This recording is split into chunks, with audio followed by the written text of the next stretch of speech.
Welcome to the Church Leadership Podcast, your weekly source for encouraging and equipping local church leaders, with your hosts, Mark Gainey and Andy Frazier.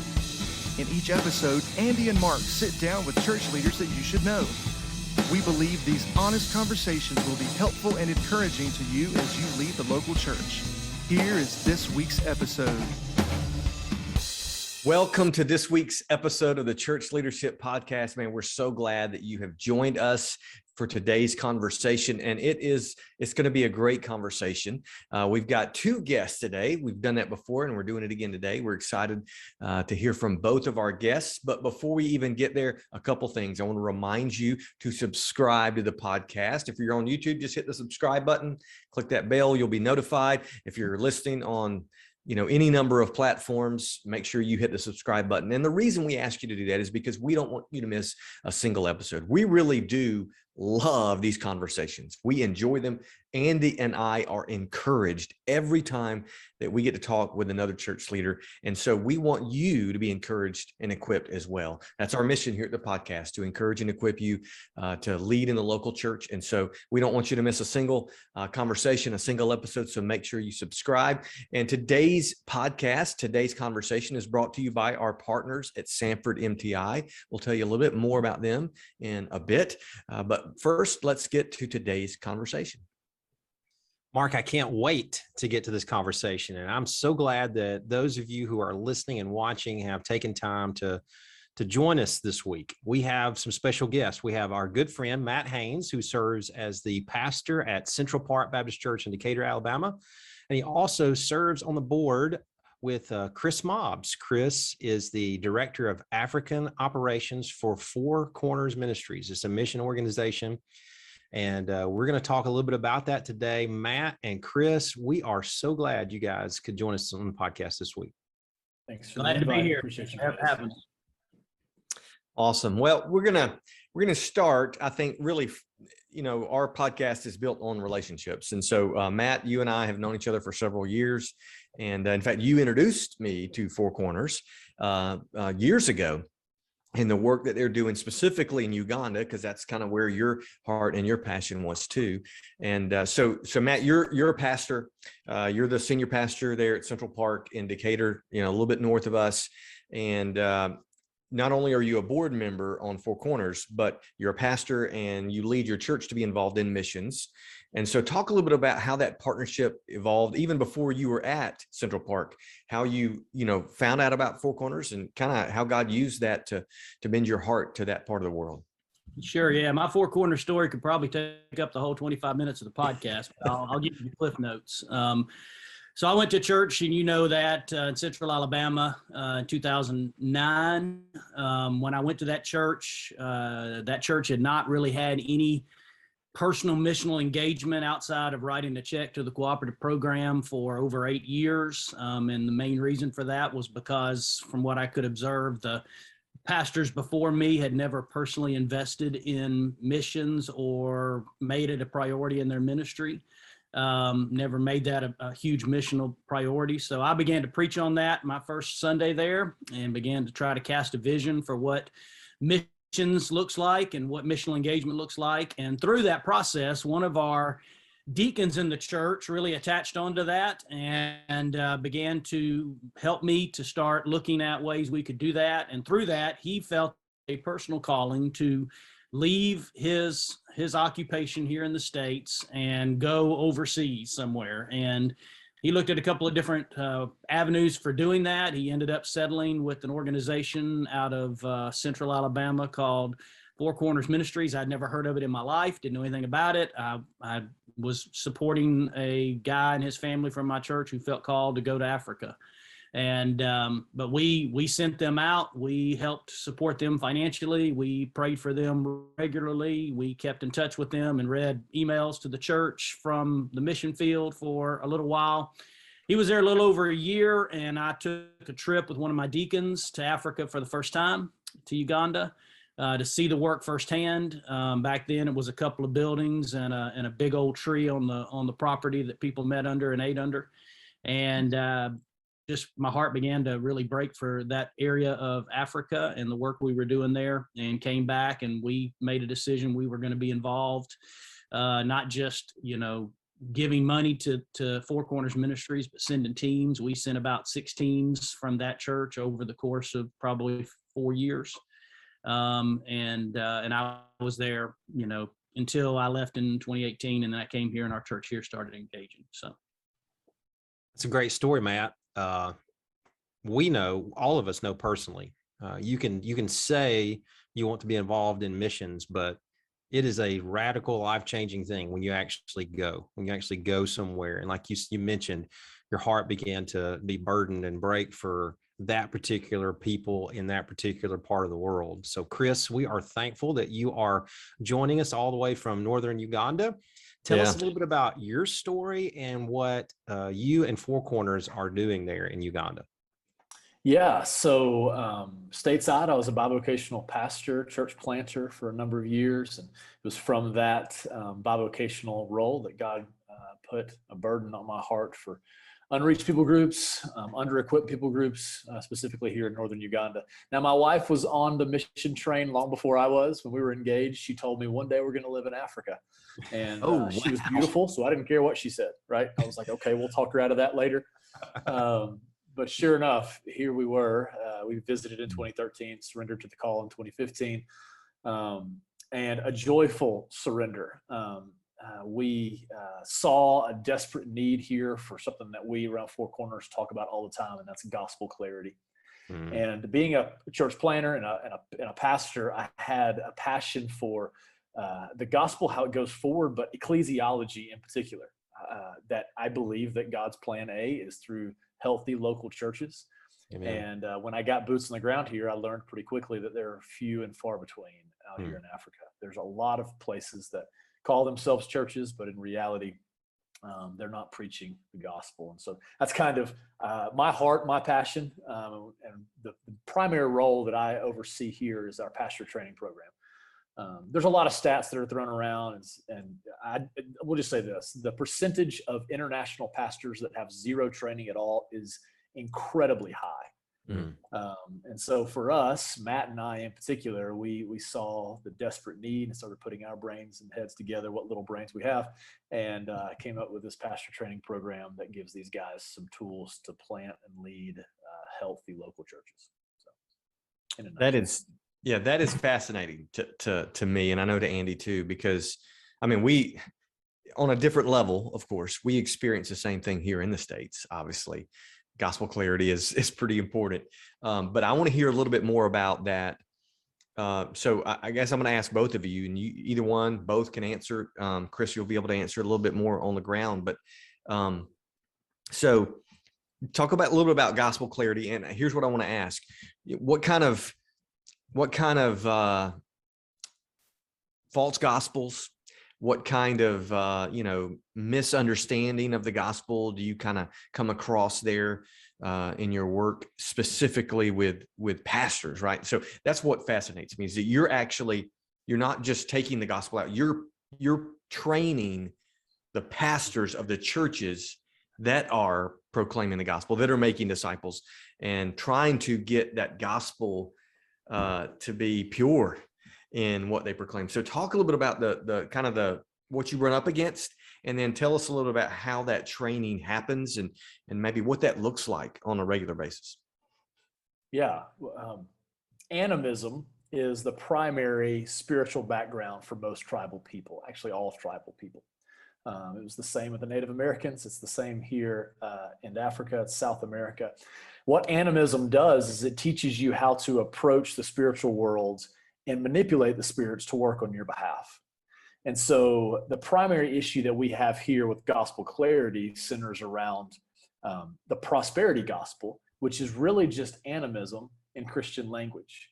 Because what we do is we teach, not us, but what Christian ministries do is they teach the local tribal people to substitute their ancestral spirits with the name of Jesus. But in reality, they're not surrendering to Jesus as their Lord and Savior. Instead, they're approaching Jesus in a way to manipulate him, just through works, through positive affirmation, whatever it is, to get Jesus to work on their behalf. So they're investing in Jesus as an investment scheme. They're not surrendering to him as the sovereign king and Lord of the universe. And that's what's so heartbreaking here, because the road that has been paved by many other, sometimes well-meaning missionaries, if you will, has made our job of gospel clarity more difficult, significantly more difficult, because we have to untill the land that's already been tilled in the wrong way, convince them that their idea of Jesus isn't the biblical Jesus, and then replace it with a deep understanding of God's word. Man, Matt, you may have more to add to that. That's fascinating, Kris, and that is necessary. Where you are in the landscape of what you experience, the culture you're in, that is needed. Matt, tell us a little bit about this. In our culture, I mean, we're in the buckle of the Bible Belt in the South, and for a lot of people, and even a lot of pastors, missions involvement basically means what you mentioned a while ago: giving to a offering or the cooperative program for the Southern Baptist Convention, which is a worthy cause. And our North American missions and international missions are funded through that.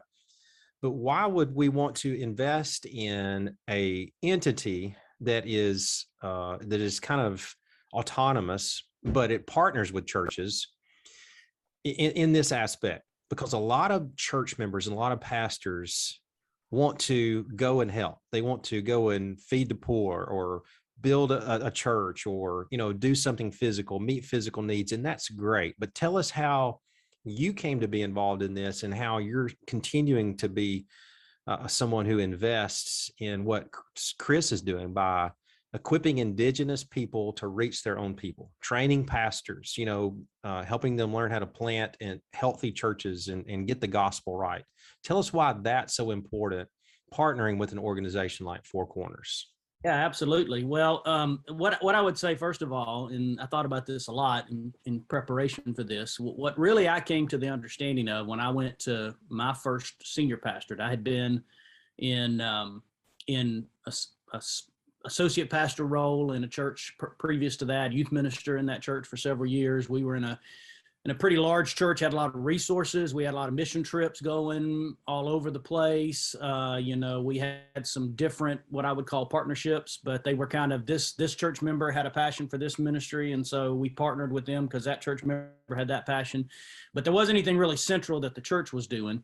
And one of the things that I observed is that when missions is seen as just a program of your church, then it's an option for Christians to decide at what level they will engage or not engage in, if it's just a program, if it's just an optional program. But when missions is seen as the biblical mandate of your Lord and your King and Savior, then it becomes a directive by which you must decide whether or not you're going to obey or disobey. Yeah. And that's really been, for me, what I came to the understanding of was I was going from a church that had a lot of different things that were happening and a lot of really good works that were going on. But I was going from there to a church that had very limited resources, no personal engagement whatsoever. And we had to think about, what is this going to look like for us? Because we can't do everything my previous church did, but we need to do something.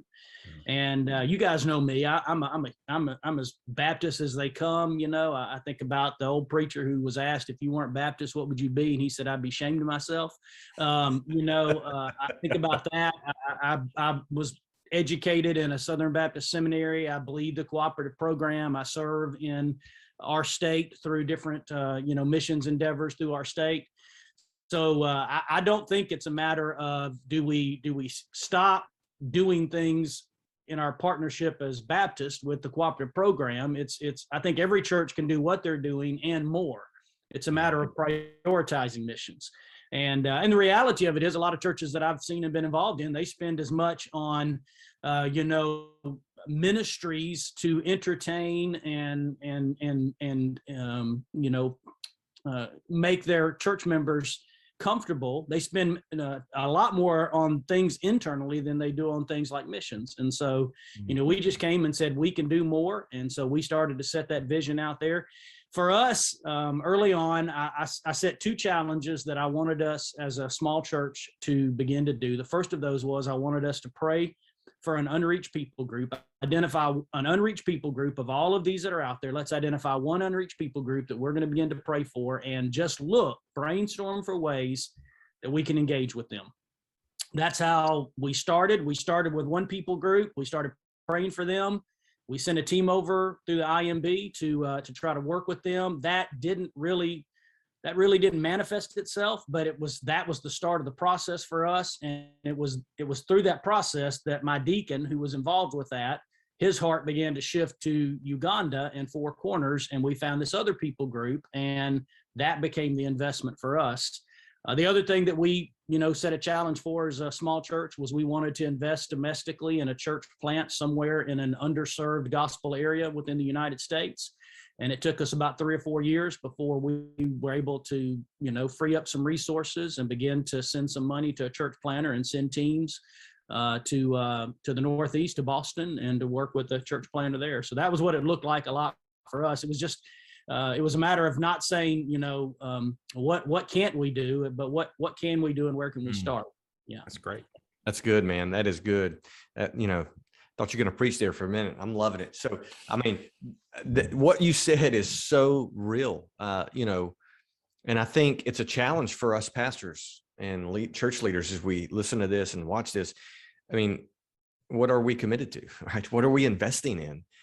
Because here's the thing, if the vast majority of our budgets are spent on making ourselves more comfortable and making things more convenient for our people, what in the world are we doing? And I think, and probably both of you guys, all three of you would agree with this, but it's like this with anything, but specifically missions and evangelism. We tend to separate those things, missions, evangelism, discipleship, all that. But to me, it's all a discipleship issue. We disciple our people to have a passion to take the gospel to people who desperately need it. That's part of discipling our people. And once we help our church, if we preach it, if we teach it, if we, and I'm going to say this about Matt, it breathes out of your pores. Okay. So, I mean, ever since I've known you, this has been something that has been just a overwhelming passion and vision for you. And it's the way it should be. That's how people catch our vision for missions and for what God's doing. So, we're going to talk in a minute about how we get involved, but before we even get there, I want to drill down a little bit more. So I know, Matt, you went over a couple times, even several years ago, and there was some building going on. I know, again, you started with a building or 2 buildings and it's progressed. So maybe Kris, tell us a little bit about what it looks like right now, the pastor training facility, how many pastors are in that, what has God done using the partnership, not just of Matt's church, but other churches who have invested in Four Corners. What is it looking like now?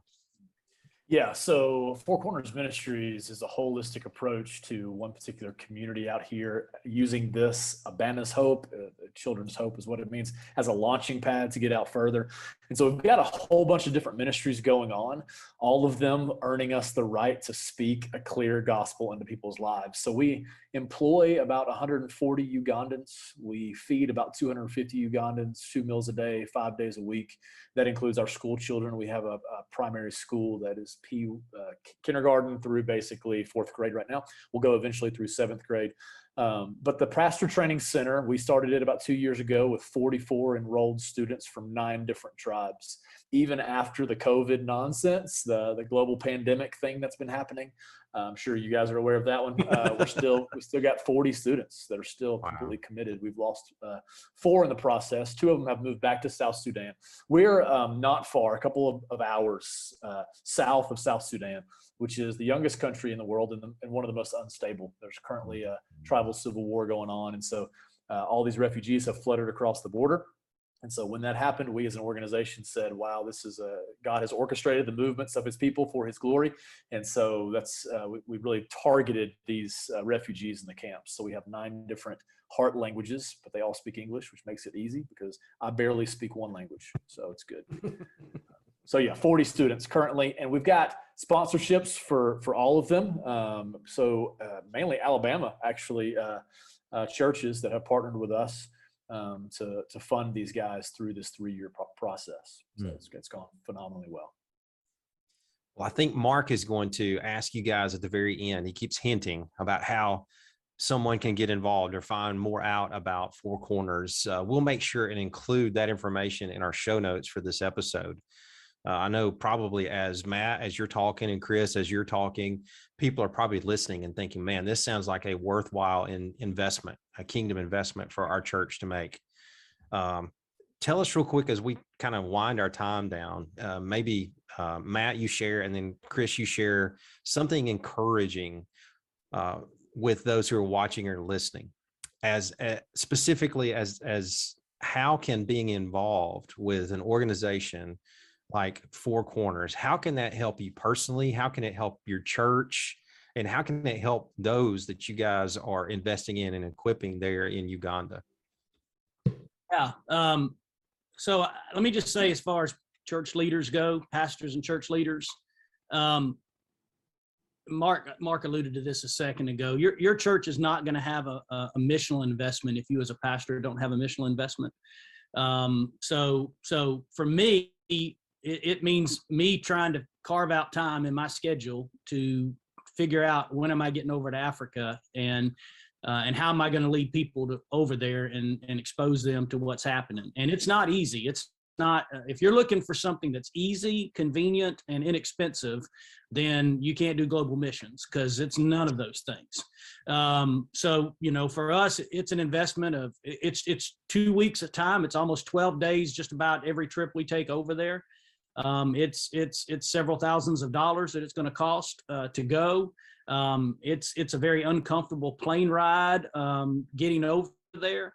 But when you set boots on the ground and you see people made in the image of God for whom Jesus died, who have never heard the truth of the gospel, and you see a ministry that is working to not only declare the gospel, but demonstrate the gospel through the ministries that we do and the work that we do, and you see the light bulb go on. One of the great things for me has been, I've been 4 times since 2014, and to see people who were brand new Christians when I first went in 2014, who are elders in our church now, who are discipling others, who are going through our pastor training center, to see ladies who are working in our Life Beads ministry, who, before we started working there were lost, who are now discipling other women in our Life Beads ministry. That to me is what just, lights a fire. And that's what I'm able to come back and share with our people. We're not just putting money and writing a check to an organization that's doing work, but we're investing in lives, and we're changing lives, and we're trying to tell stories. One of the things we do with Four Corners is we do a lot of storytelling and videos. So if you go to our website, you'll see videos of our workers and their stories and the life change that's happening, because that's what gets people involved. So that for me is the most encouraging thing, is seeing it firsthand. So, Kris, how about you? Yeah, so this is a great opportunity. Thank you. This is an honor to speak directly to pastors and leaders. And since I live in Africa, maybe I can come a little harder. What Matt and Mark have already said, I cannot pound it home enough. If you don't see following Jesus at its very nature as a missional call, then you've missed the scripture. If you think about how Jesus engages his disciples from the very beginning, he says, "Follow me, and I'll make you comfortable. Follow me, and you'll learn you'll hear some really good messages. Follow me, and we'll have great worship experiences." That was not the call. We know that, right? From the very beginning, the call was, "Follow me, and you will be on mission with me for the kingdom of God." And then he bookends his relationship with his disciples by saying, "Sayonara, by the way, all power is given to me, over to you. Now go make disciples of all nations." All nations. And I'm convinced that's not just a call for those of us who are specifically called to move overseas, but every single follower and disciple of Jesus. And so if we don't see missions as more than just this side thing that some of the more crazy radical folks want to do in your church, and so you throw together mission trips, if we don't see it at the very core of who we are, then we've missed the heart of God, whose goal and his purpose and his heart beats for the nations. And we won't see him return until all of them right? Every nation, tribe, and tongue will be gathered around the throne singing "Worthy is the Lamb." And we're not there yet. I think we're getting closer, but we're not there yet. So for pastors, that's just my final encouragement. That's awesome, man. And that's so true. I mean, it is a calling on all of our lives, whether you're a pastor, whether you're a deacon, whether you're a Sunday school, small group leader, whether you're a student pastor, what doesn't matter, staff member, unpaid staff member, it is our calling. And it's got to be a part of who we are. So let me just ask this as we close. Let's say that, some people listening or watching want to get connected with specifically Four Corners. What are some steps they could take to do that? Or what are some steps they could take just to get involved more missionally, period? Well, sure. The first thing I would say is go to our website, fourcorners.org, fourcorners.org. You'll see our ministries. You'll see our stories. You'll see how to be involved. You'll see multiple levels of ministries that your church can minister and engage in. You can call me, or you can call Yancey, our president of our organization. And, if your heart wants to invest in educating children, then we have classrooms that need sponsors. If your heart is in, taking care of children, we have a child development program with kids who need sponsors. If your heart is in training pastors and planting churches, then we have an outlet for you to do that as well. So fourcorners.org is probably the primary way to get involved with us. I would say also, if you're looking to figure out how do we invest, and again, I'm going to say this, not in lieu of what we do through our denominational agencies, but in addition to that, how do we get more personally invested in that?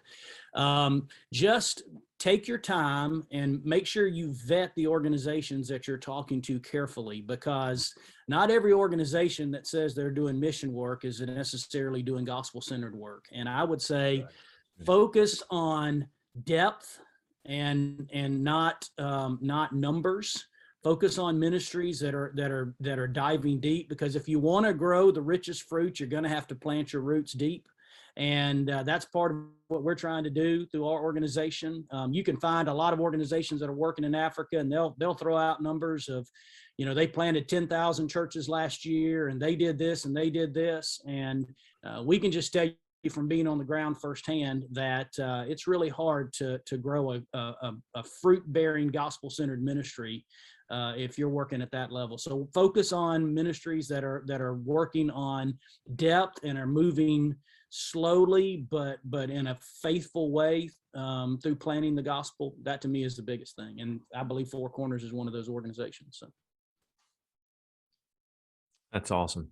I'm loving this. I mean, as I look at my screen and see all four of us, the fact that, and we're all in four different places. One of us is in a completely different part of the world. And that's kind of cool. And so I'm thankful for this, thankful for you guys.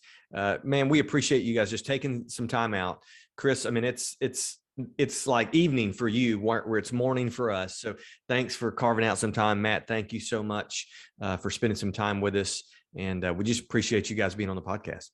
My pleasure. Thank you guys so much for the opportunity.